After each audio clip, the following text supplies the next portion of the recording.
네, 황현입니다. 고수분들 모셔보고 정치 이야기 나눠보는 시간이죠. 여의도 너머 TV 다간다 플러스. 오늘도 역시 저와 함께 정치판을 정밀해 보도록 하겠습니다.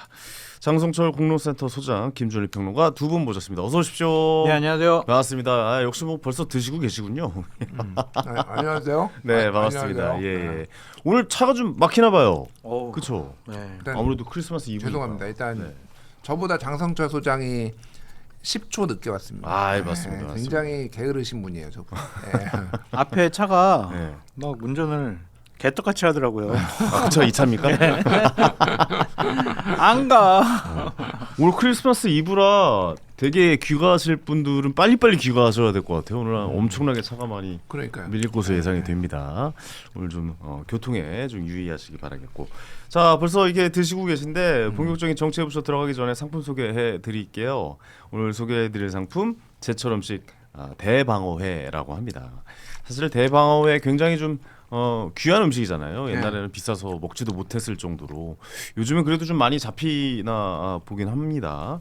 가격이 너무 저렴하게 나왔습니다. 500g에 37,900원 파격 특가로 나왔습니다. 무료 배송을 해드리고 있다고 하고요. 부위별로 손질된 블록 포장으로 다양한 맛을 즐기실 수 있다고 합니다. 드셔보시니까 어떠세요? 맛이 너무 좀 맛있어요. 괜찮으세요? 저희 네. PPL 많이 해봤는데 네. 방어도 여기가 제일 맛있는 것 같은데. 그래요? 응. 이상한 게 저희 그 희한하네. 쇼핑몰에서 파는 게 맛있어요. 아니 근데 네. 500g에 37,900원이면 싸잖아. 싸죠. 엄청 싼 거죠. 맛도 엄청 있거든요. 네, 엄청 싸죠. 근데 4점밖에 안 준다고? 너무 인심박한 거 아니야? 저희가 많이 드리고 싶은데 이게 회가 보관이 꽤 어려워가지고 저희가 오랫동안 보관을 못해서 많이 드리진 못하잖아요. 그러니까 귤이나 이런 건 많이 드리는데 회니까 좀 이해해 주세요. 초장이나 먹어요. 비겁한 변명. 우리 초장이나 먹자고. 그러니까 네. 혓바닥.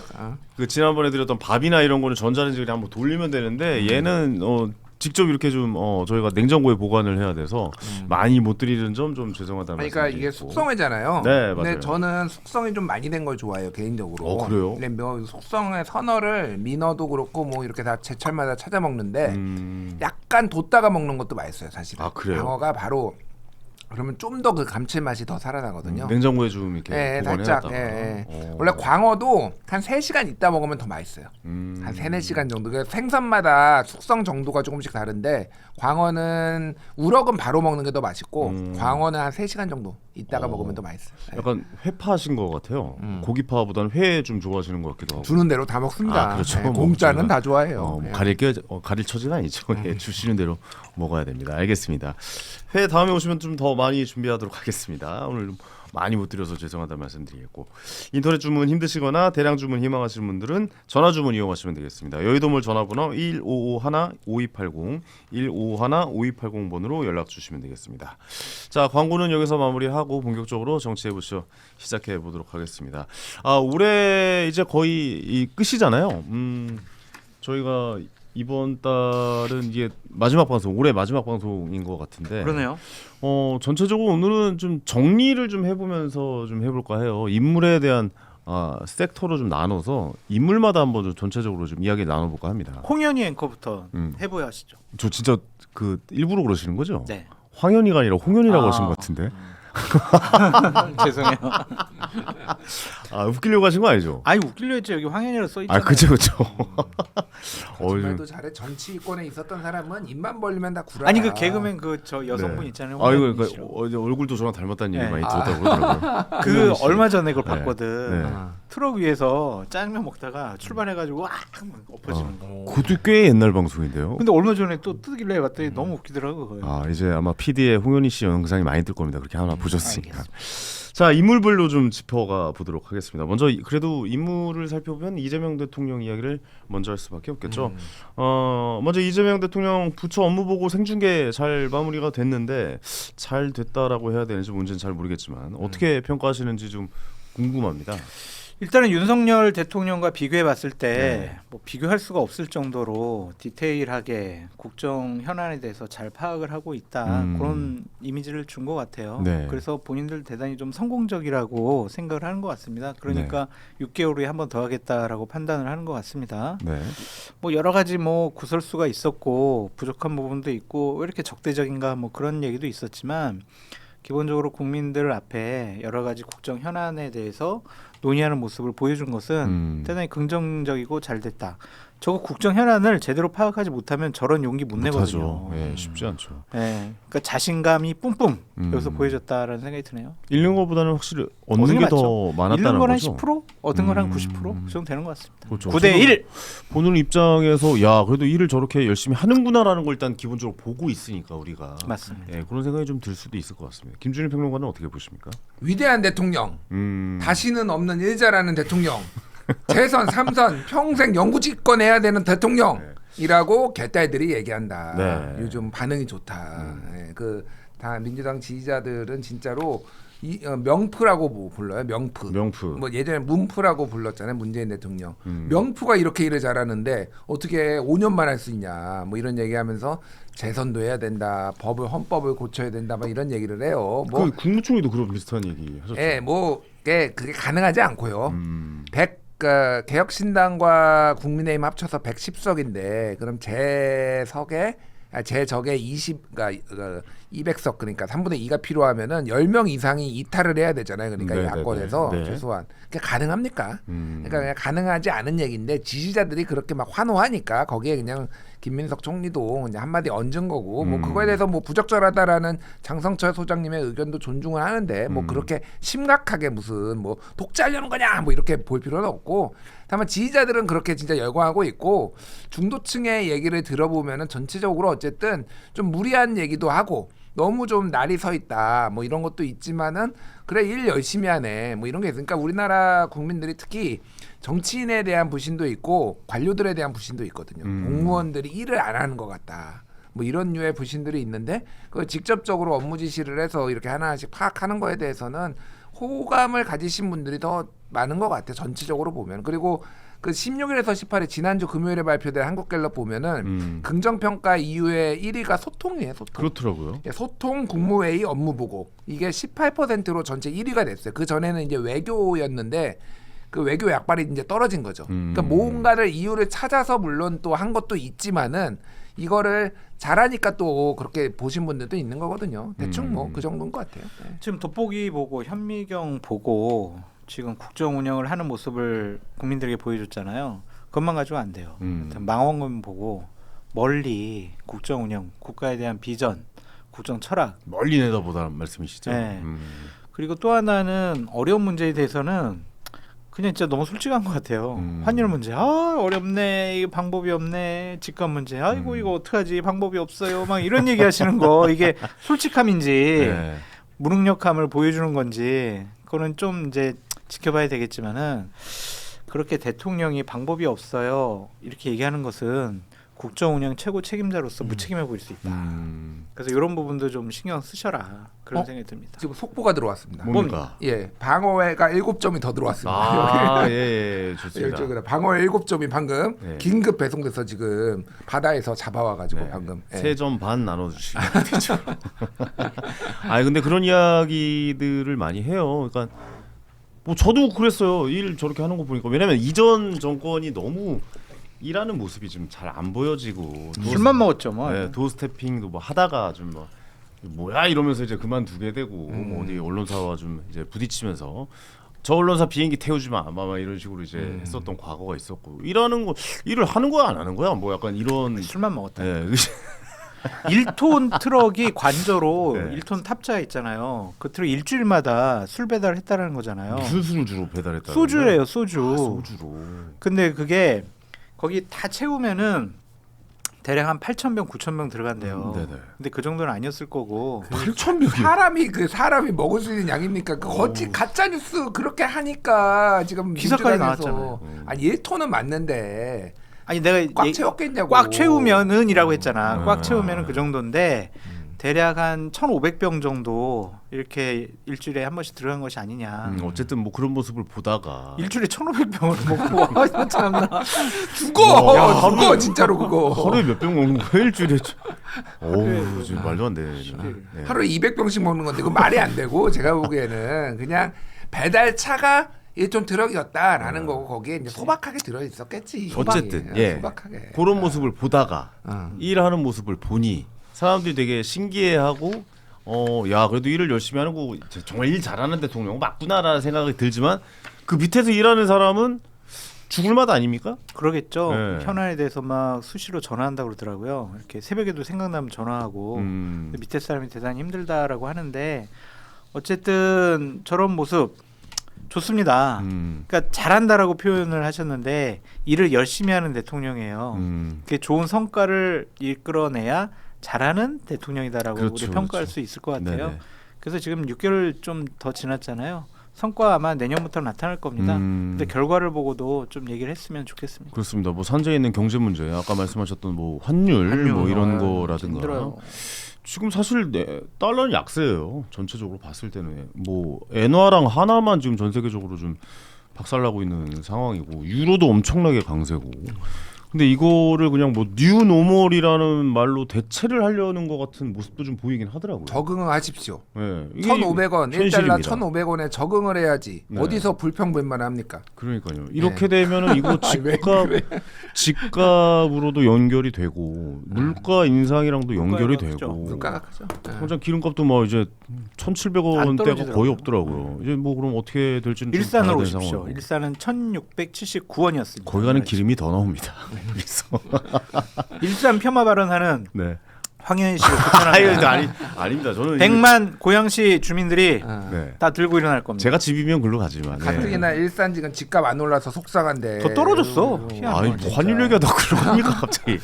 어쨌든 속상하시죠. 그런 부분들 이제 그 집값이 올랐다기보다는 돈의 가치가 떨어졌다는 표현이 더 맞는 부분. 돈의 가치는 왜 고양 시민이 갖고 있는 집값만 떨어집니까? 왜 넘어가도록 서울 하겠습니다. 시민들은 네. 왜 돈의 가치가 안 떨어집니까? 잘못 건드렸네요.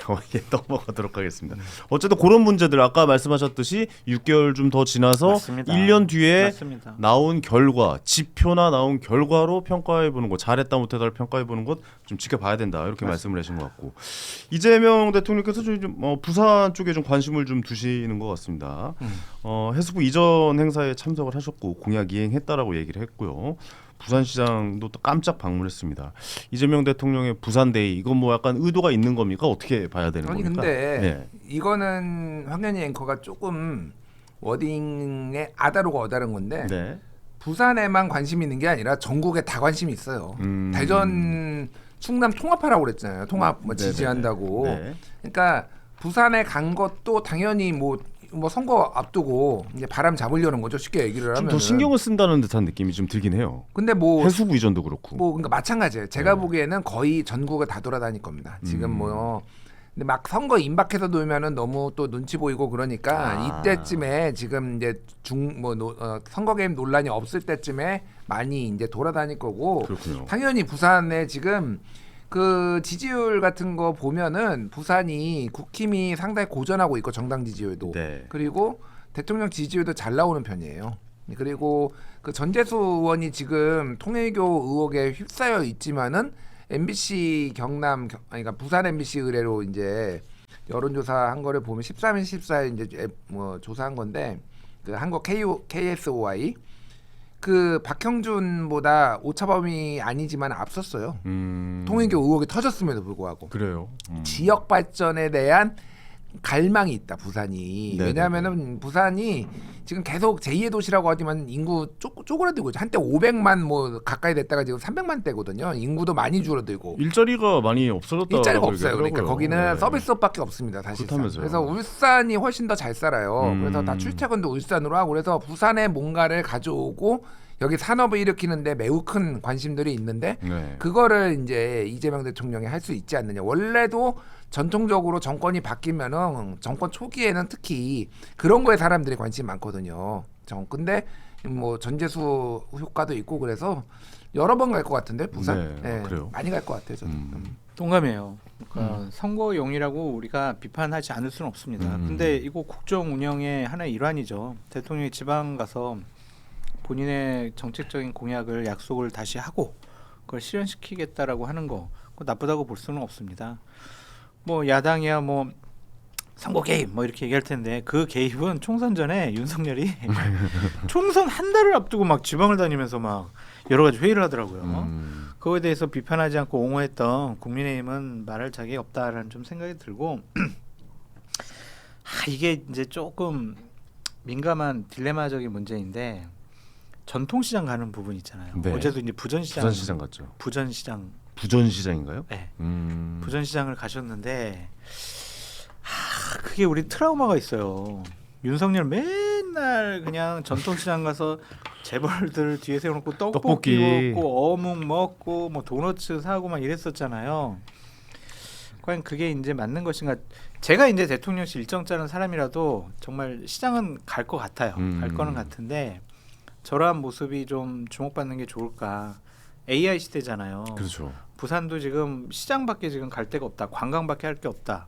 일자리 없다. 막 이러고 있는데 저렇게 시장 가서 저런 먹는 모습 보이는 것이 과연 괜찮을까? 좀 AI 어떠한 어디 그런 가야 것 될까요? 관련해서 모르겠어요. 이제 저는 이제 평론하는 사람이니까 네. 저보고 음식 만들라고 하면 난 못 만들어. 그냥 어. 맛보고 맛있냐 맛없냐 이건 평가를 할 수 있는데 그러한 좀 금융 그리고 뭐 AI 이런 거 관련해서도 일정을 꼭 같이 잡으면 어땠을까 그런 생각도 듭니다. 시장은 너무 진부하다 이제. 그렇죠. 예. 안 갈 수는 근데- 없는데 저는 맞아요. 저는 사실 굉장히 비판적인데 그래도 가는 이유가 있어요. 예전에 노무현 대통령 때도 이제 대통령 참모들이 노무현 대통령이 그런 거 되게 싫어했어. 거기 가봤자 뭐 내가 거기 그 시장 간다고 그 시장이나 그 지역의 경기가 살아나는 것도 아니고 근데 대통령님 가셔야 됩니다라고 해가지고 가가지고 노무현 대통령도 연출을 했단 말이에요. 그거는 지금까지도 하는 거는 관성이라고 볼 수도 있지만은 효과가 있는 거예요. 아, 그 효과가 지역에는 있다. 네, 그 지역에는 효과가 있으니까 하는 거예요. 네네네. 아무런 효과가 없는데 정치에서 계속 하겠습니까? 어쨌든 우리 동네에 왔네. 서민적이네, 소탈하네. 뭐 이명박이 국밥을 쳐 먹으면은 먹으면은 이제 서민적이네 이렇게 보고 뭐 그런 거랑 비슷한 거예요. 그러니까 이게 저는 근데 그 아까 전에 지금 마지막 사진 좀 보여줘서 이재명 대통령 그 시장에 있었던 사진. 예, 야 진짜 사진 잘 어우, 찍었다. 사진 잘 기가 막히게 찍었네요. 뭘 찍었 저는 뭘 얘기하면은 예. 지금 저 삼각편대 강훈식 비서실장. 재명이 형, 훈식이 형, 민석이 형. 네. 저 삼각편대 기가 막히다 야, 진짜. 셋이 저렇게 환하게 웃는 사진이 드물 텐데. 지금 아니 딱 환하게 찍혔네요. 웃는 거는 있는데 네. 저 세 명이 지금 권력의 핵이거든요. 그러니까. 그렇죠. 그러니까 저 세 명을 딱 삼각구도로 딱 잡고 환하게 웃으면서 시장 상인. 야 이거 누가 찍었는지 모르. 연합뉴스가 찍었나 누가 찍었는지 묘하네요. 모르겠는데 기가 막히게 찍었다 잘 이거. 찍었네요, 진짜. 예, 오. 그 생각이 들어요. 지금 저분들이 다 이제 나가실 분들이거든요. 출마하실 분들이거든요. 지금 아, 당 대표가 그렇죠. 됐든, 네, 뭐 김민석 총리는 당 대표 쪽인 거 가닥을 잡은 것 같고, 네. 강훈식 비서실장은 대전 충남 통합지사 충남? 그쪽으로 지금 가닥을 잡은 것 같아요. 네. 그 알겠습니다. 예전 윤석열 정권 시절에는 김건희가 중심이었잖아요. 그렇죠. 네. 근데 저기는 대통령 중심이고 참모들 중심이라서 다행이다는 생각이 들고 알겠습니다. 그래서 이재명 대통령의 지금 상황 아무래도 좀 부산에 힘을 싣고 그거 맞는 것 같아요. 그러니까 결국 지역 발전을 위해서 일자리가 옮기는 게 그 지역 발전에 엄청난 영향을 끼치는 건 맞는 것 같아요. 그런 의미에서 뭐 공공기관인 해수부가 이전을 해서 그렇다면 그 지역에는 아무래도 그럼요. 발전이 일어나겠죠. 다- 나와서 다 밥이라도 좋아요. 사 먹고 커피라도 마시고 할 텐데요. 근데 국민의힘 장동혁 대표는 처음에 저 이전 발표했을 때 반대했잖아요. 그래가지고 부산에서 난리가 났었어요. 부산 시장이랑 막 의원들이 그리고 그거 설득하느라고 되게 힘 빼고 참나 국민이 한심하다. 네. 그런 생각도 듭니다. 알겠습니다. 이재명 대통령 이야기는 여기까지 하기로 하고 방금 말씀하신 대로 장동혁 대표로 한번 넘어가 보도록 하겠습니다. 벌써요? 예. 네. 넘어가 보죠 뭐. 예. 더 이상 뭐 더 보태실 말 있으세요? 아니 없어요. 아부 네. 더 해야 되는데 죄송합니다. 아닙니다. 요 정도로 권력자에게 하면 될것 아부해야 좌파 방송입니까 여기? 같습니다. 예? 그런 거 없습니다. 저희는 정확하게 자로잰 듯한 가운데에 있는. 네. 그리고 이분이 할 말이 많잖아요. 왜냐면 어제 또 24시간 필리버스터 하면서 이슈의 중심으로 또 들어오시고 전 잘했던 건 잘했다라고 이야기를 해야 될 것 같긴 해요. 24시간 하긴다는 게 이게 당 대표로서 쉽지 않은 건데 해냈잖아요. 초인적인 의지다. 24시간 동안 서가지고 계속 얘기한다고 생각해 보세요. 물론 그러니까요. 화장실은 잠깐 왔다 갔다 했지만 네. 대단히 참 정치인으로서는 하기 힘든 그런 일을 했다. 보통 의지가 좀 저 못하거든요. 그러니까요. 그 점은 칭찬하는데 그것만 칭찬할 수 있어요. 딴 거는 별로 의도라든지 효과라든지 이런 것들은 별로 없는 것 같아. 의도는 어쨌든 내란 전담 재판부 관련된 법률안에 대한 위헌성, 부당성을 얘기하기로 한 것인데 그거는 귀에 잘 안 들어오더라고요. 결국에는 본인이 대단히 좀 취약해진 당내 리더십 지도력을 회복하기 위한 하나의 수단으로 삭발할까? 단식할까? 아, 그거는 지금 날도 춥고 삭발하면은 내가 좀 모습이 그렇고 그러면은 한번 신기록 달성해보자. 전국체전 나간 거예요 지금. 신기록 달성한 거예요 올림픽. 시간. 예. 네? 그런 것에 되게 만족감을 느끼고 있다라는 것 자체가 좀 문제가 있지 않나라는 좀 생각도 들고. 근데 그렇다고 해도 그런 의지가 있어도 24시간을 저렇게 한다는 거는 정말 그건 어려운 일이거든요. 독하다고 얘기했잖아요. 생각해봐도, 예. 그러니까 그만큼 절실한 거죠. 음. 당내에 내가 리더십 지도력이 흔들리니까 내가 이걸 뭔가를 해야 가지고 된다. 결집을 시켜야 되겠다. 음. 막 계속 그런 목소리 나오잖아요. 의원들 나와가지고 20명씩 쫓아가지고 계속 이렇게 지켜보고 있고 나오니까 와 장동영 만세 막 이러잖아요. 그 정도 효과 얻은 거지. 저게 국민들에게 감동을 주거나 아 그래 국민의힘이 합리적이고 상식적인 정당으로 돌아왔구나 대한야당 되겠구나 그런 이미지 주기는 기본적으로 불가능했다. 그렇게 보여집니다. 어쨌든 독한 모습, 체력적으로 강한 모습. 개인한테는 좋은데 개인한테 좋은 모습. 당과 보수파에는 과연 도움이 됐을까 그런 생각이 드네요. 알겠습니다. 어떻게 보셨습니까? 장성철 소장님 같이 덮어놓고 비판하는 거 그게 부끄러운 겁니다. 예? 으쓱 그게 으쓱. 부끄러운 거라고요. 정말 이렇게 되는데. 예? 어떻게 지금 우리가 장동혁이다 막 이런 얘기가 나오고 있는데 이게 아무런 효과가 없었다. 어떻게 그럴 수가 있습니까? 장동혁을 중심으로 똘똘 뭉쳐가지고 내년 지선까지 치르기를 민주당이 간절히 원하고 있다라는 얘기를 전해드리고요. 강철 체력을 입증한 것 같아요. 대단하다. 피지컬 100에 출전하셔라. 체력 하나만큼 인정. 예. 체력만으로 되진 않을 것 같은데요. 물론 뭐 정신력이죠, 저거는 사실. 정신력과 어떻게 보면. 체력이 네, 다 정신력이. 있어야 되고 네. 대단한 건데 뭐 작심하면 할 수도 있을 것 같아요. 예. 아니 만약에 예를 들어 김준일 평론가 지금 24시간 여기서 그냥 앉아서 마이크 갖다 줄 때가 방송하라고 하면 할 수 있어요? 돈 주면 하죠. 돈 안 받고 있잖아요. 저 사람은 돈 대신 정동영 때문에 돈 안 받았어요. 권력이 돈이하고 나는 이제 입금되면 움직이는 사람이니까 나한테 명예가 없잖아 나는. 만약 당 대표면. 당 대표면은 전 할 수 있을 것 같습니다. 아 그래요. 그럼요. 필요하면 하고. 오, 전 못할 것 같아서. 근데 이제 아니 뭐 그래도 모르죠. 제가 할 수 있을지 없을지. 근데 내가 대단하다라는 거는 인정을 하고 딱 이틀짜리예요. 제가 보기에는 어제 이틀짜리다? 오늘 그 효과는 어제 오늘 우리가 장동혁이라를 뭐 강명구 의원 뭐 장해찬 뭐 부원장 이런 분들이 우리가 장동혁이다 외치는데 뭐 며칠이나 가겠습니까? 그게. 그리고 범주가 달라요. 대여투쟁을 열심히 하는 필리버스터의 범주와 당내 개혁 그리고 이제 소위 말해서 윤호개인과의 손절을 하는 그 범주는 완전히 국어랑 수학이에요. 그러네. 국어를 시험을 잘 봤다고 해서 수학을 잘 보는 건 아니잖아요. 과목이 다르군요. 그러니까 잘 봤으면 막 국어 만점 받았으니까 야 국어 만점 받았네 우리 노력했네 잘했네 이틀 갑니다. 그게 딱 이틀 가고 야 너 수학은 왜 15점이야 이제 그쵸. 이게 수학에 네. 뭐 수능에서 언어 영역 만점 받았다고 수학부터 난리치면 안 풀면은 그건 뭐 박살 나는 거니까. 과락이 있잖아요. 또 네. 부문에 그쵸. 이제 1등급 못 들어가면은 이제 저기 입시 다 합격 취소돼요. 그러니까 뭐 그런 상황 같아요. 그래서 오늘까지는 그래도 약간의 이제 리더십이 살짝 회복됐지만은 내일부터는 다시 이제 한동훈 징계 뭐 그리고 당내 쇄신 윤호개인 절연 문제 가지고 이제 다시 싸울 그쵸. 수밖에 없고 게다가 당내 공천 70대 30 당심 70 이거 지금 초재선 의원들 모인다는 거 아니에요? 또 그거 가지고 지금 그래서 뭐 계속 시끄러울 수밖에 없겠다. 네. 그렇죠. 이게 이걸 시작으로 이제 다른 게 바뀔 것인지 아니면 이것만 하고 그대로 갈 것인지는 좀 내일부터 좀 지켜봐야겠다라고 생각이 드는데 안 지금 지켜봐도 될 것 같아요. 이거 변할 가능성이 없습니다. 안 바뀌어요. 사람이 어떻게 금방 바뀌어요. 그래요? 왜냐면- 바뀌려고 하는 것 같던데 좀 보면요. 본인의 주요 지지층이 TK 지역에 있는 찐윤들이잖아요. 또 하나는 지지층이 뭐예요? 지지 기반이 강성 유튜버들이란 말이에요. 예. 강성 유튜버들은 윤석열이에요. 중심이. 그런데 합리적이고 상식적인 얘기를 한다라는 것은 윤석열과 절연해야 됩니다. 거리두기 해야 됩니다. 윤건희를 버려야 합니다. 이게 기본적인 출발점 아니겠어요? 그 얘기 할 수 있을 것 같아요. 못합니까? 어떻게 해요? 그러면 그 유튜버들이 썸네일로 이렇게 하겠지. 장동혁 배신자 처단하자.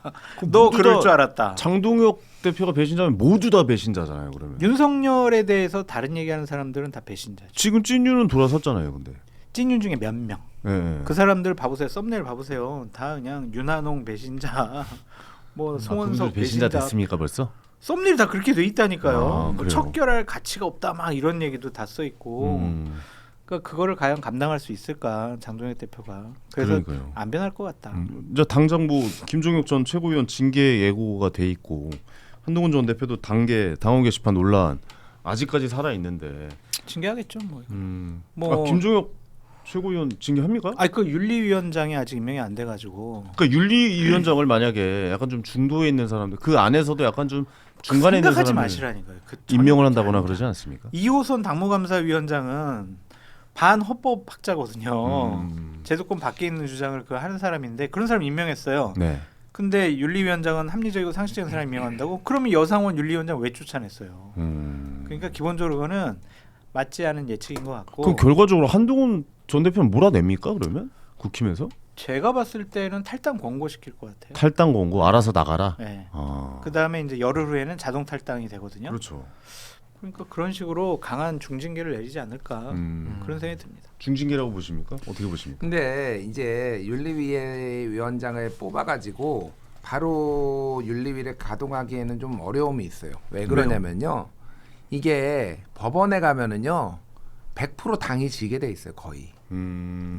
이런 류의 징계는 그러니까 이런 비례의 형평성이라든지 그 내용 같은 거. 뭐 김종혁 최고도 저거를 이제 예전의 사례를 봤을 때 당원권 정지 2년을 할 정도야라는 게 내부에서도 문제 제기가 있잖아요. 지금 그게 뭐 꼭 친한계뿐만이 아니더라도 뭐 친윤들도 이거 좀 과하다 이런 얘기가 있잖아요. 그러면 이거는 가처분 신청 받아들이고 그 다음에 법정 투쟁으로 갈 수 있어요. 한동훈 같은 경우에는 더 문제가 되는 게 자 당원 게시판 사건을 한동훈이 거기에다가 글을 썼다라는 게 아니라 그 가족들이 쓴 거잖아요. 그 가족들은 탈당을 했잖아요. 그걸로 징계를 하면 연좌제예요, 이거는. 그런 문제가 생기는 거예요, 그러니까. 그래서 뭐 예전에 이준석 대표도 이제 뭐 징계를 했다서 1심에서 이겼다가 2심에서 지고 뭐 이런 뭐 일이 있었지만은 이걸로 만약에 출당까지 가면은 이게 이제 문제가 되니까 오히려 약간 윤리위원장 임명 안 하고 이걸로 모욕 주기 방식 약간 이런 식으로 좀 길게 될 수도 있겠다. 제가 보니까 장기화될 수도 있겠다. 장기화라는 게 뭐 막 지방선거까지 가는 건 아니지만은 당장 올해 안에 뭐 이번 주 안에 뭐 이렇게 임명 안 될 수도 있을 것 같아요. 제가 보기엔 윤리위원장. 장기간 안에 끝날 얘기는 아니고 계속 쭉 끌고 갈 것이다. 끌고 갈 가능성이 높아. 그러니까 그 장동혁 대표 쪽의 그 주장은 뭐냐면은 한동훈 징계하고 당 쇄신하고는 별개의 문제라는 거예요. 당의 기강을 잡는 것과 당의 변화를 그래서 뭐가 됐든 변화를 14번 얘기하고 막 그랬잖아요. 충남에 가가지고 그건 내가 내 주도 아래서 하겠다라는 거고 이거는 당의 그거지 왜 이거를 결부시키냐라는 건데 이미 정치적 상황은 어쨌든 한동훈이라는 뭐 이제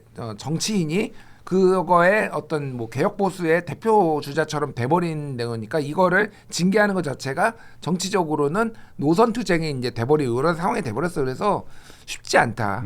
그리고 얼마나 장동혁, 한동훈 두 사람이 서로 싫어하냐면은 뭐 에피소드가 많지만은 다 꺼내기도 좀 어려운 정도인데, 그러니까 그냥 하나만 꺼내주세요. 오늘 이제 가장 극에 달했던 어제 들은 얘기인데 제가 에피소드. 어제 들은 거고 SBS 라디오에서 사실 아침에 얘기한 건데 뭐냐면은.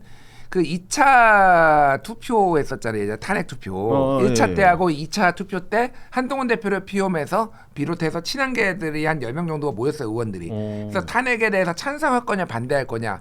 거기에서 이제 일부 의원들은 찬성해야 된다 이거는. 그리고 일부는 이거 반대 그러니까 찬성하면 우리 다 죽는다. 반대해야 된다. 뭐 경론이 벌어졌대. 네. 그때 장동혁도 있었는데 한마디도 안 했다라는 거예요. 그 1시간 정도 회의를 하는 동안. 거기에 이제 뭐 알만한 분들이 의원들이 다 있었고. 근데 이제 어쨌든 이거는 뭐 가결적으로 이제 가닥을 잡는 걸로 하고 이제 나갔어요. 한동훈이 나갔는데 그때 장동혁 대표가 장동혁 의원이죠. 당시 의원이 면장도 못할 사람이라고 옆에 있는 의원한테 얘기를 했다라는 면장 그 은면 동할 때 그 면장이요? 한동훈의 리더십에 대해서 이미 그때부터 이미 그러니까 본인을 존중하지 않고 주요 의사결정 한동훈 대표 시절에 사실은 바지처럼 뭐 이렇게 이용 사무총장 안 치고 뭐 이렇게 했지 본인이 존중받는 생각을 못하고 굉장히 감정이 이미 상해 있는 상황이었고 그게 이제 거기서 보면 본인은 모르겠어요. 입장을 바꾸기 위해서 이제 빌드업을 쓸 수도 있지만은 면장도 못할 사람 이런 식으로 얘기를 했고 그래서 이제 뭐 그런 류의 것들이 감정이 엄청 이제 쌓여 있는 거예요. 그러니까 한동훈 대표의 생각은 장동혁은 내가 키우는데 뭐 거의 이런 느낌인데 아. 그거 있잖아요. 이거 경향신문 한동훈 인터뷰했는데 윤석열이 나를 키웠다고 개똥 같은 개똥 같은 소리 소리다. 똑같은 거야. 그러니까 한동훈은 장동혁을 본인이 내가 다 키웠다라는 느낌으로 이제 사람을 보니까 라이벌이라고 생각도 안 해요. 사실상 지금도.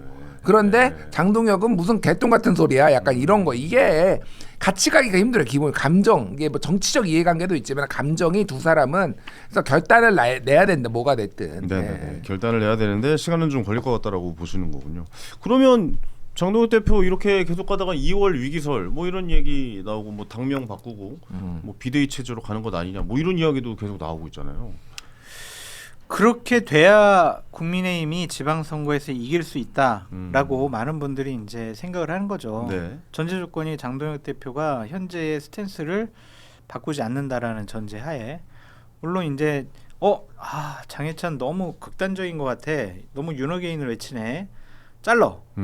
그다음에 뭐 이호선 위원장도 자르고 그다음에 김민수 국민소통특별위원장도 이제 해임해 버려요. 그래서 우리 중도 쪽으로 합시다. 그러면은 당대표 자리 지킬 수 있겠죠. 근데 그렇게 못할 거예요. 절대 그렇게 못할 것이다. 지지 기반이 이 극우 유튜버들이 가만히 두겠냐고요.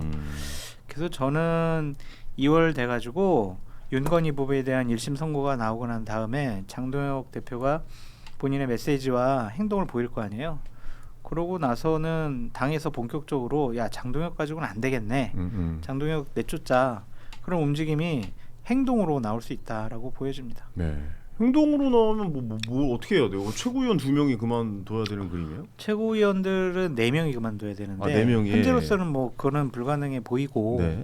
그러면 당직자들도 사퇴할 수 있고 광역단체장 뭐 기초단체장 출마자들도 야 이거 장동혁 가지고 도저히 선거 못하겠어. 장동혁이 그냥 정광훈 손잡고 나 선거운동 지원 유세 하러 온대. 나 이거 못해. 장동혁 너 물러나가. 이렇게 목소리가 나올 가능성도 있지 않을까. 내려와라라는 목소리를 많이 사퇴해라! 받으면 자연적으로 내려오게 돼 있다라고. 물론은 이제 강하게 버티겠죠. 그 자리를 어떻게 얻었는데 본인이 네. 그걸 그냥 스스로 내려오겠어요. 근데 분위기를 이렇게 만드는 거예요. 장동혁 대표가 회의 주재했는데 당직자들이 안 와. 혼자 회의해. 그리고 어디 가서 기자들 다 들어와 있는데. 네. 그리고 어디 가서 이제 막 연설해야 되는데 의원들도 한 명도 안 와. 그리고 지지자들도 별로 안 가. 당 대표로서의 권위가 상실되는 거죠.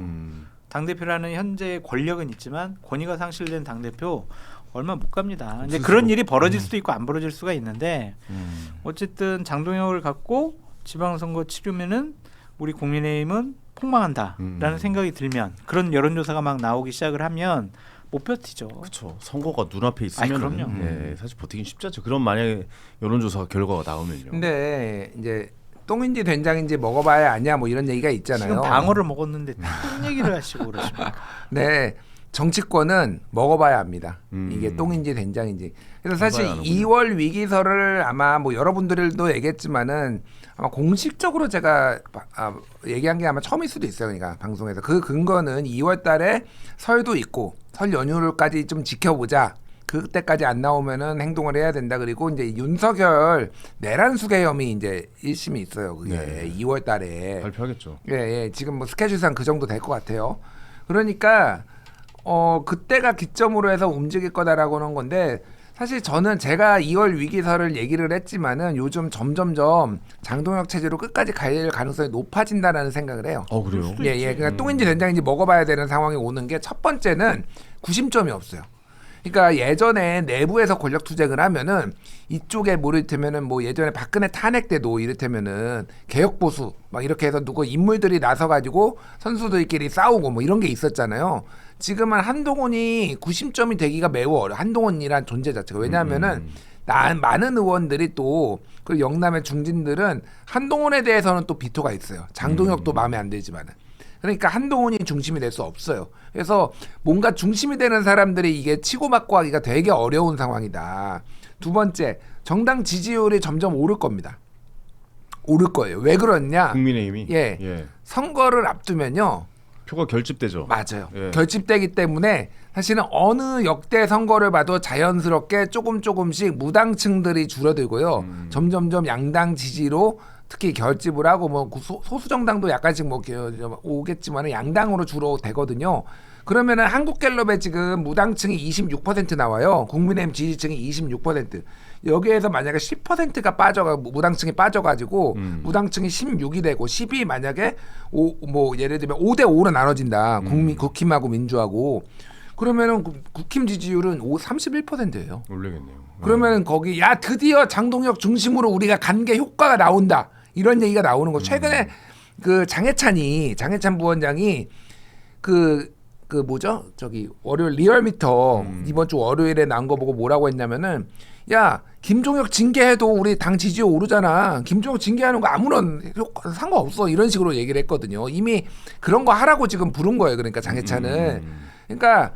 이게 기본적으로 정신승리하기가 딱 좋은 환경으로 지금 가고 있어요 지금. 예. 근데 이 선거는 대한민국 선거는 소선거구제이기 때문에 한 표라도 지면은 이긴 사람이 다 가져가고 지면 다 지는 거거든요. 그렇죠. 그렇기 때문에 매우 위험한데 그 제가 말했듯이 똥인지 된장인지를 끝까지 찍어 먹어볼 가능성이 상당히 높아지고 있다 지금. 결국 똥이어야 내려온다는 얘기 아니에요? 그러면. 그러니까 먹어보고 이제 네. 아이, 폭망을 하고 이렇게 해가다가 먹으면 결과야 이거 병 걸려. 이 안에 똥 있는 거 뻔히 아는데 약간 이런 거 아니에요? 지금 말씀하시는 거에 따르면? 근데 이게 총선이었으면은 의원들이 더 적극적으로 움직일 수 있는데 지방선거는 본인의 정치 생명하고 직접적으로 관련 있지는 않아요. 그래서 결과 보고 야 이때부터 쇄신하자 이렇게 지금 하는 영남권의 의원들 상당히 많아요. 지금 이게 적극적이지 않아요. 이들이 아직까지 움직이는데. 적극적이지 예. 않다. 알겠습니다. 근데 저는 지방선거 예측 여론조사가 구심점이 될 수 있다고 좀 보여져요. 네.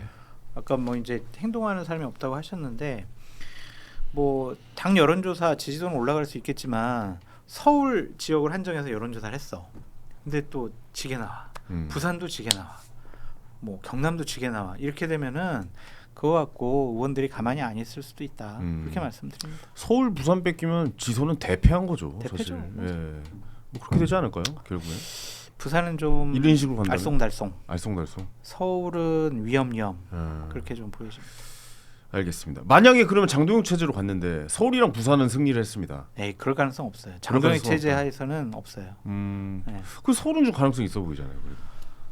그러니까 지금 오세훈 시장을 막 몰아내려고 나경원 네. 지방선거 준비 기획단장이 당심 70, 민심 30 이렇게 룰을 개정해 버렸잖아요. 그러면서 뭐라 그래요? 당세 확장을 위해서 당심이 더 많이 반영돼야 된대. 그런 해괴한 논리에 장동현 대표가 오케이 이게 맞는 것 같아라고 해봐요.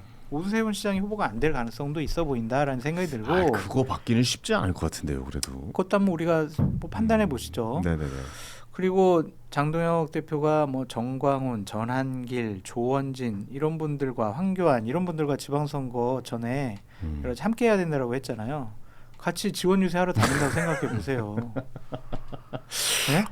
볼만하겠네요. 네. 네. 중도표가 그냥 우두둑 떨어지는. 저는 오히려 그 유세 보러 갈 것 같아요. 왠지 재밌어요? 재밌을 것 같아요. 아니 장동혁 대표가 부끄러우십니까? 그게 부끄러운 겁니다. 예? 진짜 부끄러워요. 저런 사람은 정치하면 안 돼요. 개인 감정을 갖고 저는 평론은 그렇게 할 수 있다고 봐요. 싫어하는 사람 제가 그냥 나쁘게 평론할 수도 있는데 정치는 그러면 안 되죠. 지도자는 그러면 안 되거든요. 자신의 개인적인 감정은 뒤로 하고 보수 우파 국민의힘의 승리를 위해서 보다 더 큰 통 큰 정치를 해야 되는데 한동훈한테 내 모욕당했지 이거 갚아주겠어. 그 1차적으로 김종혁 처단해야지. 배신의 정치. 이게 뭐예요? 이게 지도자가 당대표가 할 일입니까? 그래서 저는 저런 사람 정치하면 안 된다고 말씀드리는 아니 한동훈 대표가 그렇게 잘했어요? 예?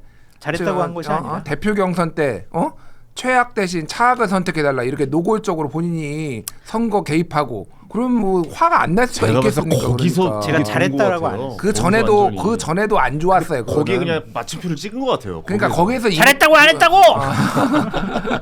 근데 이게 선거는 계속 기억에 남는다면서요. 그렇게 하면. 그럼요. 누가 갑자기 돌변하고 그러면 끝까지 기억에 남는다 그러면. 그러니까 좀 죄송합니다. 저 새끼랑은 같이 못 가겠다라는 게 딱 박히는 게 몇몇 그렇다면서요. 포인트들이 있는 거예요. 그러니까 두 사람은 그래서 제가 얘기하자면 한 명이 죽기 전까지는 이게 둘이 같이 갈 수 없고 화해하는 거는 불가능하다. 누가 됐든. 알겠습니다. 자 그럼 한동훈 전 대표 이야기 해볼게요. 이게 상반된 길이라 뭐 행사라고 해야 되나 어떻게 표현을 해야 되냐. 상반된 일을 했는데 한동훈 전 대표는 토크 콘서트를 했는데 굉장히 좀 성황리에 마무리가 됐어요. 뭐 1,500명이 일단 몰렸다고 나와 있는데 표가 매진이 됐고 굉장히 열혈 여성 팬들이 많이 왔다. 뭐 이런 내용을 좀 기사로 본 것 같은데 이 콘서트를 잘한 겁니까? 이거는 어떻게 보고 있습니까? 7대 3이에요. 저는 못했다라는 게 치기예요? 70이고 잘했다가 30입니다. 네네. 왜 못했다고 그런 평가하십니까? 잘했다라고 먼저 좀 그러시죠, 분석을 그러시죠. 해보면 예. 정말 여러 같은 팬덤층을 확인했잖아요. 난리였어요, 진짜. 정말 와 한동훈 와막 대통령 도토리 막 이랬잖아요. 일각에서는 여기 이제 댓글창에 쓰신 분들은 마치 트롯 콘서트를 보는 듯했다라고 글이 그렇죠. 올라오더라고요. 뭐 정치가 너무 무거울 필요는 없고 네네. 거기서만 노래도 하고 여러 가지 뭐 재밌는 얘기도 하셔서 그런 것들 팬덤층을 확인한 것, 결속력이 강하다는 것을 보여준 것, 절대적인 매니아층이 있다라는 것. 정치인으로서는 상당히 중요한 자산이거든요. 죄송합니다만 12,000명 왔다라고 하시는 분도 계시네요. 10,000명이 좀 넘었을 것 같아요. 딱 10,000명이 보면은. 넘었어요? 네. 저희는 1,500명으로 지지자 1,500명으로 알고 있는데 훨씬 많이 온 그건 거네요. 공식적으로 입장권 사서 그 안에 이제 아. 굉장히 그렇고 밖에 복도가 거기 되게 밖에까지. 커요. 복도까지 있고 그 밖에 또 음. 킨텍스 밖에까지 있었다라는 거예요. 10,000명? 그게 넘었을 엄청 것 같아요. 넓은데 10,000명이 넘었군요. 하여간 경찰 추산으로 6,000명인가 그랬고 뭐 하여간 뭐 10,000명 가까이 왔을 것 같긴 해요. 근데 제가 이제 부정적인 관점 70%라고 얘기한 거는 두 가지 이유입니다. 하나는 생각보다 친한 의원들이 많이 안 왔어요. 본인들 한 20명 가까이 된다고 그랬거든요. 자기가 지도자라고 생각하는 사람의 가장 큰 연말 행사란 말이에요. 그렇죠. 근데 거기 안 왔어 몇 명이. 의원들 몇 정무수석이. 명이 안 왔어. 당협위원장도 얼마 안 왔더라고요. 네네. 그것은 한동훈 대표의 세력을 확인시켜 준 것이 아니냐. 친한이라고 분류된 사람들도 한동훈 대표와 정치적인 역정을 같이 안 할 수도 있겠구나. 툭 건들면 넘어질 수 있겠구나. 그런 전력을 보여준 것은 상당히 좀 패차이고 제가 이제 참모였으면 대단히 많은 사람들을 좀 거기에 오라고 했을 것 같아요. 우리 힘 이 정도로 버틸만해라는 걸 보여줬어야 되는데 네. 그것은 좀 패차인 것 같고 또 하나는 저게 민심이구나라고 착각할 수 있을 것 같아요. 야 그래 당에선 나 이러지만은 나 길거리 가면 많은 사람 알아보고 나 환호하고 여기서 이거 확인한 거 아니야. 민심을 잘못 읽을 수도 있다. 저 민심이 전부라고 생각할 수가 있다. 그래서 대단히 좀 정치적인 상황은 되게 불리한데 본인의 마음과 다짐은 좀 교만해질 수 있지 않겠느냐. 나 이런 팬덤 있어 막 이런 생각할 수 있지 않겠느냐. 그렇죠. 한동훈 대표님은 그럴 뿐이 아닙니다. 그렇게 교만해지고 그렇게 자만해지고 그럴 뿐이 오늘 아니라 컨셉이 뭐예요? 일단은 뭐 칭찬하고 질문 들어가네요. 그죠? 안티 장성철이라고 해야 되나? 장성철도 제가 얘기만 하면은 그 반대 논지를 네, 제가 컨셉 이해를 못해가지고 그러니까 여쭤봤어요. 아니 뭐 제가 뭐 누구를 편들고 그런 게 어딨어요. 그냥 내가 그렇죠. 보기에 이상하면은 이상하다고 얘기하고 잘하면 잘한다고 얘기하는 건데 이렇게 많이 모이기도 쉽지는 아니, 그러니까 않잖아요. 한동훈 대표는 제가 보기에는 이미 바람은 진작에 들어갔어요. 그래서 그 바람이 저기에 더 많이 모였다고 더 들어갈 거는 없다. 그러니까 무슨 얘기냐면은 그러니까 이 팬덤은요 좀 흔치 않아요. 그러니까 정치인 중에 여성 그러니까 중장년대층의 여성에게 이렇게 그러니까 인기를 압도적으로 무슨 얘기냐면은 네. 이게 이제 보수 팬덤은 주로 보수 쪽에는 별로 없었어요. 근데 있었던 게 박근혜에 대한 팬덤이었어요. 뭐 이명박에 대한 팬덤이 있었나요? 뭐 김영삼에 대한 팬덤이 있었나요? 없었어요. 예. 박근혜는 팬덤이 있었어요. 근데 박근혜는 팬덤의 서사가 있어요. 근데 이제 박정희 대통령부터 그러니까 내려오면 약간 그런 박정희라는 그 개발 시대의 그 이제 유산들 그쵸. 그거를 이제 레거시라고 하죠. 그거를 물려받았고 또 하나는 짠하다라는 감정이 있었어요. 그 박근혜를 맞아, 좋아하는 맞아. 사람이 어렸을 때 흉탄에 부모를 잃고 어렵게 살다가 이렇게 해가지고 우리 고생했던 애가 맞아요. 지금 귀향한 느낌. 우리 애가. 여사의 스토리도 들어가 있고. 그러니까 둘 다 네. 이제 총 맞아 죽은 거 아니에요. 그러니까 두 사람 다. 그러니까 그런 짠한 스토리가 감정이입이 됐다라는 건데 순수한 팬덤으로 따지면은 한동훈은 이단아 같은 존재 보수에서 이런 사람 본 적이 없어요. 그러니까 그러네요. 진짜로 이거는 맞아요. 임영웅의 팬덤하고 똑같은 거예요. 그러니까 비슷한 것 같아요. 임영웅 좋아해서 그러니까 물론 그분들도 그 한동훈의 정치적 성향이나 이 스탠스가 좋아서 하시는 분들 상당수가 있지만은 일부의 분들은요. 한동훈이 좋고 그의 정치적 방향을 좋아하는 거예요. 그러니까 그 정도로 이거는 굉장히 좀 독특한 거다. 근데 그러면 대한민국 정치인 중에서 한 번에 뭐 토크 콘서트가 됐든 10,000명을 모을 수 있는 사람이 있나? 없죠. 쉽지 않아요. 거의 없다고 보면 거의 돼요. 없죠. 예. 네. 옛날에 뭐 조국 뭐 아니면은 뭐 지금 이재명 이런 분들이나 이제 뭐 대통령이 아닌 그런 정치인들이나 이제 가능한 거고 그래서 굉장히 큰 포텐셜을 가지고 있는 건 맞아요. 그리고 그런 거에 이미 오랫동안 조금 저는 이제 한동훈 대표의 그 자신감은 뭐 좋게 보는 편도 있는데 좀 오판을 할 때도 있어요. 본인이 다 할 수 있다. 내가 나서면 나 끝낸다. 당대표 때도 그때 나오려고 하다가 최종적으로 안 나왔는데 그 그 참모들은 나가면 안 된다라는 쪽이 좀 더 많았거든요. 근데 그 한동훈 대표 얘기를 이제 전에 들은 걸로 보면은 야, 그래도 내가 나가면 이겨. 이런 류의 생각을 하는 거예요. 그러니까 약간 오판을 할 수는 있는 건 맞는데 그렇다고 한동훈이 지금 저것 때문에 취해서 그럴 것 같지는 않은데 다만 저거를 본 장동혁은 한동훈을 죽여야 되겠다는 생각을 더 세게 했을 거예요. 아니, 그러니까 왜냐하면은 대선에 보는 사람 입장에서는 너무 위협적이잖아. 저게 정치적으로 당에서 쫓아내거나 재기를 못하게 해야 되겠다, 모욕 주기를 해야 되겠다라는 생각을 장동혁은 더 강하게 가질 수밖에 없는 상황이 됐다. 저거를 보면서 장동혁 대표는 어떻게 보면 팬덤을 만들기 위해서 지금 열정적인 지지층에 호소를 하고 있는 모습인데 한동훈 대표는 저렇게 한 방에 10,000명이 넘는 사람이 모였다? 그럼 당연히 열받고 배 아프고 뭔가 질투도 나고 내가 저 사람 정치적으로 어떻게 이겨내야겠다라는 생각이 들 만도 하겠네요. 장동혁 대표가 흉내 내려고 하고 있죠. 그래서 만사 혁통 뭐 이런 팬클럽 뭐 사이트도 만들고 네네. 여러 가지 뭐 매니아처럼 만들려고 하는데 장동혁은 불가능해요. 왜냐하면 장동혁을 지지하는 사람들은 어떤 사람들이냐면 윤석열을 지지하는 사람들이 장동혁을 지지하는 거예요. 네. 그냥 장동혁이라는 정치인 자체를 지지하는 거 아니란 말이에요. 한동훈은 다르죠. 한동훈이라는 개인 정치인을 좋아하고 응원하고 대통령 만들고 싶어하는 사람들이 자발적으로 전국에서 모인 거란 말이에요. 네네네. 그거는 장동혁하고는 비교할 수가 없다. 장동혁은 태생적으로 어떤 저런 매니아층을 만들 수가 없다. 왜냐하면 본인의 정치적인 역량과 비전과 가치관과 철학을 보여줘서 그것이 지지층을 결집시키는 원동력이 된 적이 없잖아요. 그냥 윤석열 내라는 아니야 민주당 나빠 이거잖아요. 네네. 수동태란 말이에요. 그래서 장동혁은 기본적으로 불가능해요. 알겠습니다. 그럼 한 가지만 여쭤볼게요. 그러니까 필리버스터 24시간 했잖아요. 한동훈 대표는 토크 콘서트 했단 말이죠. 네. 둘 중에 누가 더 잘한 것 같습니까? 요것만 봤을 때는. 둘 다 뭐 서로 자, 하나, 서로 둘, 셋. 한동훈이라 해야죠. 오히려 토크 콘서트가 더 나았다. 아니 이제 저런 자리는 괜찮은데 부정적인 부분들 있잖아요. 그분들은 잘 보완해 가시면은 좋을 것 같아요. 알겠습니다. 그게 부끄러운 겁니다. 예? 평론가는 아니 대한민국의 24시간 필리버스터라고 역사를 기록을 남겼는데 어떻게 팬덤 모임하고 같이 지금 비교를 할 수가 있습니까? 뭐라고 평가하십니까? 예? 뭐가 더 나은 것 같아요? 아니 토크 뭐 콘서트가 아니 저는 뭐 필리버스터. 장동혁 대표 그냥 순수하게 필리버스터 한 거 잘했다고 봐요. 그냥 야당 입장에서 그래. 잘 싸우는 거 그거를 폄하할 필요는 없다. 당이 안 변하는 게 그 방향의 문제지 그거 자체는 저는 폄하할 그렇죠, 필요가 그렇죠. 없기 때문에 예. 굳이 둘을 비교를 하자면은 저는 장동혁 그 두 개의 이제 개별 이슈만 가지고 판단한다면 장동혁 대표의 필리버스터가 더 나았다. 이렇게 좀 정리할 수 있을 것 같습니다. 알겠습니다.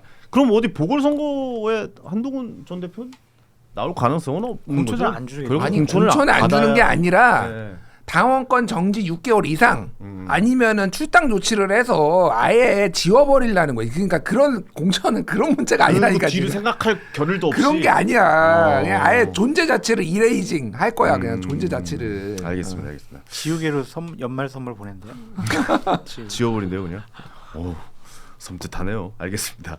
다음으로 넘어가 볼게요. 이준석 대표 이야기 좀 해보도록 하겠습니다. 개혁신당 이준석 대표 지금 그림으로 봤을 때는 통일교 특검 관련해 가지고 국민의힘과 손을 잡는 듯한 모습 이라고 좀 이야기를 좀 나누는 듯한 모습이라고 보는데 결국 이준석 대표가 장동혁 대표와의 그러면 연대가 있는 것인가라고 의문을 갖고 있는 사람들이 있는데 선은 정확하게 긋고 있다라고 보여지거든요. 그건 이율 배반이 되겠죠. 장동혁과 네. 손잡으면. 왜냐하면 한동훈 김문수가 만난 걸 가지고 아니 내란 옹호 세력을 그렇게 한동훈 대표가 손잡는 게 말이 되냐 그렇게 얘기했거든요.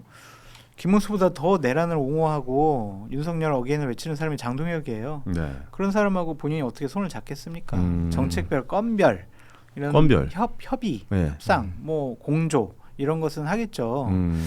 근데 본격적으로 뭐 장동혁 대표가 있는 데 가서 뭐 합당을 하거나 그러진 않겠죠. 네, 그냥 제가 안 말씀드린 건 것 같아요. 지방선거에 약간의 연합공천? 연대, 연합공천은 아니고 그냥 너희도 후보를 내면 우리는 안 낼게. 약간 뭐 이런 식의 연대 정도. 개혁신당 이렇게 전국적으로 다 후보를 낼 수 있을까? 근데 일단 안 한다고는 하는데. 네, 국민의힘이 그걸 뭐 받아들일까 그런 생각도 들고 같이 하려고 하는 모습을 이준석 대표가 안 보일 거예요.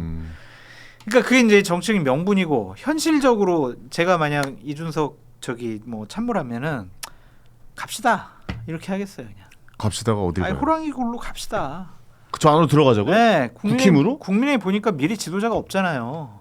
가서 김영삼이 가서 민정당 들어가가지고 당명 그래요? 바꿔서 민정당의 주요 인사 손 잡고 네. 몇몇 사람 내 편 만들고 결정적으로 뒤통수 치고 권력 잡았을 때 네. 하나회 숙청, 뭐 민정계 싹쓸이 이렇게 하면서 본인이 국민들에게 기대했던 정치를 해냈잖아요. 그렇게 좀 현실적으로 이준석 혼자 독자 생존 가능할 것이냐? 오. 어떠한 독자 생존? 다음번에 다시 대통령 개혁신당으로 출마했을 때 과연 당선될 수 있을 것이냐? 그런 걸 현실적으로 따져봤을 때는 어렵거든. 그러니까 이용하라는 거죠. 재밌네요. 그것이 어떨까? 네. 정무적인 판단을 보면. 근데 명분상 그렇게 하면 이준석을 지지하던 지지그룹들은 뭐 하는 거야? 하면서 비판할 수 있겠죠. 도로 절로 들어간다고? 약간 이런 이야기가 그러겠죠. 나오겠죠. 예. 그러면 지금 말씀하신 거는 야 들어가서 저 다 장동혁을 내가 잡자. 저 다 거의 저기 윤호개인 세력 그렇죠. 다 끌어내리고 네, 맞습니다. 내가 저 위에 서자. 맞습니다. 그리고 나서 저 당을 내가 장악하겠다. 기본적으로 나는- 보수 우파에 기반을 한 정치인이잖아요. 네. 그쪽을 강한 안티층으로 남겨둬서는 보다 더 큰 정치를 하기는 쉬워 보이지 않는다. 그래서 지금은 뭐 그 판단을 안 해도 될 것 같아요. 뭐 2028년 총선을 앞두고는 정치적으로 무엇을 어떻게 해야 될지 심각한 고민을 가져야 될 거고 네. 그 전까지는 본인이 추구했던 가치와 철학, 비전, 명분 이런 거를 세워 나가는 것이 옳은 길 아니겠느냐. 근데 결론적으로 끝에 가서는 함께 해야 되지 않겠냐 그런 생각도 듭니다. 그러기에는 총선전이 딱 적당한 시기라고 보십니까? 그렇게 보여져요. 그렇게 보여지는 네. 거예요. 지선까지는 아니고. 그러니까 국민의힘에 지도자가 없거든요. 총선을 네. 치를 만한 사람이 없어요. 네. 그때 되면 의원들도 이제 자기 생명이 달려 있기 멘붕인가요, 때문에 이제? 야 내가 이제 당선되려면 한 표라도 더 끌어올라면은 이거 누구지? 그때가 MB 정권 때요. 박근혜 막 비대위원장 막 해달라고 그러고 맞아요. MB맨들이 우리 지역에도 한 번만 다녀와 주세요. 제발 5분만이라도 왔다 가주세요. 막 이랬거든. 박근혜 대표한테요. 네. 그렇게 해서 이제 이긴 사람들 많이 있어요. 그런 식의 손을 내밀었을 때 뿌리치지 말고 함께하는 모습 보이는 것이 보수파 진영 내에서의 본인의 역량과 영향력을 확보하고 확대해 나가는 길 아니냐. 그건 현실적인 문제예요, 이거는. 네, 알겠습니다. 현실적으로 좀 이야기를 해달라는데 좀 생각보다 세게 이야기를 해주셔가지고 그럴 수도 있겠구나. 이럴 수도 있고 저럴 수도 있다. 네, 이거죠. 그럴 수도 있겠구나라는 생각이 들기도 합니다. 감사합니다. 김준일 평론가님께서 어떻게 보십니까? 연대 어느 정도는 좀 가능할 것이다. 아니면 계속 선 긋고 너희랑은 안 해라고 할 것이다. 어떻게 아니 보십니까? 이준석 대표가 이미 얘기를 했잖아요. 네. 진실된 정치인인데 같이 손잡는 일은 없다. 손 안 잡겠죠. 뭐 이준석 대표가 지방선거에 대해서 묘수를 내겠죠. 손 잡는 거는 아까 장성철 소장님이 얘기했지만 쉽지 않다. 쉽지 않은 상황이고 뭐 명분도 없고 장동혁 체제에서 뭐 이런 건데 그렇다고 장동혁 체제가 아닌 한동훈 체제가 들어오면 손잡을 수 있느냐? 두 사람은 그러니까 약간 뭐냐면은 장동혁하고 한동훈은 원수 같은 사이라면요. 이준석하고 한동훈은 물과 기름 같은 사이예요. 네. 안 어울리는군요. 완전 안 어울려요. 완전. 둘이 약간 비슷한 면이 있다라고 보는 분들도 있던데요. 아니에요. 그래요? 완전 달라요. 그 지지층 구성도 다르고 두 사람이 서로를 바라보는 시각도 완전히 그러니까 한 번도 안 만난 건 아시죠? 두 사람이. 맞아요. 예. 마주치지도 않았대요. 네, 마주치지도 않아서 한 번도 안 만났고 만나려고 시도까지 잠깐 하다가 네. 안 만나는 게 낫겠다. 서로 불신하는 거예요. 만나서 이용당할 수 있다. 언론 플레이할 수. 진짜예요. 이거는 뭐 제가 그래요? 다 들은 얘기니까 하는 거고. 그 한동훈 대표는 뭐 이렇게 이준석 의원에 대해서 이렇게 평가를 비스무리한 얘기를 한 거예요. 제가 뭐 두 사람을 이간질하려는 게 아니라 정확한 평가입니다. 뭐냐면은 그분은 약자를 공격하는 분 아닙니까? 그런 표현을 썼어요. 이준석 대표 보고. 이준석에 대해서 없는 자고 안 만났으니까 앞에서 한 게 아니라 뭐 예를 들어 여성 뭐 그런 문제도 그거는 있었고. 장애인, 여성 이런 거에 네. 대해서 나오는 그 이준석의 그런 태도에 대해서 이거는 보수가 갈 길이 아니다라고 생각을 해요. 기본적으로. 그런데 이쪽에서는 한동훈은 뭐 이를테면은 한동훈이 뭐 했는데 한동훈이 윤석열 잘 만나가지고 본인이 비대위원장 발탁돼가지고 본인이 뭐 증명한 게 있어? 선거란 선거는 다지고 이준석은 바닥에부터 올라와가지고 본인이 본인 힘으로 냈잖아. 선거의 천재고 그리고 이제 지지층도 다르고 그러기 때문에 완전 물과 기름 같은 존재다. 제가 보기엔 두 사람이 화해하는 것 자체가 엄청 화해라기보다는 그러니까 만나는 것 자체가 엄청난 뉴스가 될 거예요. 그래서 저는 그냥 좀 냉정하게 얘기를 하면은 지방선거는 범보수가 다 그냥 참패를 할 수밖에 없는 상황으로 갈 거예요. 지금 분위기로서. 뭐 어쩔 수가 없어요. 이거를 몸부림쳐도 지금 정치 환경도 그렇고 원래 대선 끝나고 나서 범 여권이 다 승리했어요. 크게 승리하든 적게 승리하든. 그래서 좀 비전이 없다. 뭐 개혁신당이 독자 후보를 내 가지고 선거비 보전을 받기도 지금 쉽지 않은 상황. 뭐 이런 좀 냉정하게 볼 필요 있는데 그렇다고 손잡기도 어렵고 뭐 그런 상황인 것 같아요. 네. 이렇게 끝까지 좀 버텨야 몸값이 좀 오르잖아요. 그러니까 길게 봐야 되는 거죠. 길게 네. 지방선거를 보는 게 아니라 그 네. 이후에 총선 대선까지 보면은. 근데 그 장성철 소장님이 말씀하신 게 정말 중요한 건데 네. 이준석은 비호감도를 낮춰야 돼요. 그게 아까 YS 사례를 얘기했잖아요. YS는 3당 합당한 다음에요. 민정계의 김윤환이라든지 예를 들면은 그 사람들을 다 자기 사람으로 만들어 가지고 120석 대 거의 60석 거의 그 2배 차이 났어요. 민정계랑 그때 통일민주당 그 59석이었거든요. 합당했을 때. 근데 결국은 이겨냈잖아. 그렇죠. 그게 그쪽의 핵심 브레인들을 딜을 하든 뭐가 됐든 다 데려와 가지고 했는데 이준석이 그 정도의 정치력이 있느냐. 제가 보기에는 좀 미지수입니다. 그래서 이준석에 대한 불신과 비호감도가 당내 TK 중진들은 굉장히 강하기 때문에 모르겠어요. 한동훈을 더 싫어하는지 이준석을 더 싫어하는지는 제가 모르겠어요. 안 물어봐도 모르겠으나 제가 보기에는 쉽지 않아요. 그렇게 하는 거. 네. 이렇게 좀 질문 하나 들어봐도 돼요? 이준석 대표랑 장동혁 대표랑 친해지는 게 더 쉽습니까? 이준석 대표랑 한동훈 전 대표랑 친해지는 장동혁이요. 오히려? 예. 그래요? 네. 성정상으로는 장동혁이 차라리 나아요. 제가 보기에는. 성격상? 그러니까 뭐 이렇게 전체적으로 봤을 때 어쨌든 네. 윤호개인이라는 장벽이 있을 뿐이지 정치 오히려. 스타일. 그러니까 장동혁은 이준석 입장에서 장동혁은 내가 요리할 수 있는 사람 정도로 아마 생각을 할 거예요. 물어보지는 않았지만은 네네네. 근데 한동훈은 그 팬덤의 크기도 만만치 않고 여러모로 봤을 때 같이 하기 힘든 사람. 뭐 대립각이 더 커질 수 있다. 오히려 한동훈 전 대표랑. 알겠습니다. 그렇게 한번 여쭤봤고 마지막으로 짧게 한 말씀씩만 또 여쭤봐도 돼요? 시간이 좀 3시가 넘긴 했는데 저 그 민주당이 네. 민주당 얘기를 하나도 안 해가지고 좀 얘기를 좀 아까 이재명 대통령 이야기를 좀 잠깐 하긴 했지만 통일교 특검 받았잖아요. 네. 이거 받은 거 이유 뭐라고 보세요? 대통령이 원했대요. 하라고 강하게 지시했다고 그래요? 그러더라고요. 오. 대통령이 통일교를 상당히 정말 싫어하신다고 그런 감정이 있는 거고. 또 우리는 그러면 이제 파도 나올 게 없다라고 이미 생각을 하신 우리 건가요? 편 사람 몇 명 다치더라도 어쩔 수가 없다. 그럼 정치권을 좀 깨끗하게 하고 내가 전국 주도권을 확보하고 강화시키는데 이 이슈 아젠다를 던지는 것이 훨씬 좋을 수 있다라고 판단했겠죠. 그럼 팔을 내어주고 몸통을 지키겠다 약간 이런 느낌인가요? 그렇게 팔도 아닐 것 같아요. 왜냐하면은 친명이라고 할 만한 분들이 뭐 있을까요? 근데 특검을 하면 예기치 못하게 그냥 이름이 불쑥불쑥 튀어나오거든요. 그러니까 이 자체가 지금 예기치 못하게 나온 거잖아요. 그렇죠. 예. 그러니까 이제 여러 가지 수사 범위 대상이라든지 아니면 특검을 누가 추천할 거냐 이런 세부적인 문제가 있지만 네. 뭐 양쪽 당 다 하겠다고 하니까 뭐 한 1월쯤에는 뭐 합의가 되지 않을까 싶네요. 1월쯤엔 합의가 네, 되겠다. 네. 그러면 특검 하겠네요, 무조건. 저 정도까지 모든 대통령과 모든 당이 다 한다고 그랬는데 안 하면은 이 말도 사람들은 안 되죠. 국민을 속이는 거죠. 그렇죠. 뻥카 치는 거죠. 완전히 제 껄쩍만 들고 있으면서 오광됐다고 이런 네. 거랑 똑같은 것 같아. 그렇죠. 그래서 하겠죠. 무조건 할 것이다. 2주 걸릴 것 같아요. 2주 정도 걸릴 이번 올해 안에는 12월 안에는 좀 합의 보기 힘들지 않을까. 모르겠어요 이거. 근데 그러니까 그것만 해결되면 돼요. 대법원장 추천하는 거가 아니고 제3자 추천으로 하자. 뭐 예를 들어 뭐 변협이나 이런 데서 추천하는 그러니까 건가요? 이제 대한변협이겠죠. 그러면은 그거 하나랑 민중기 특검 수사하겠다라는 거 그거 빼자. 민중기 특검 왜 빼야 돼요, 그건?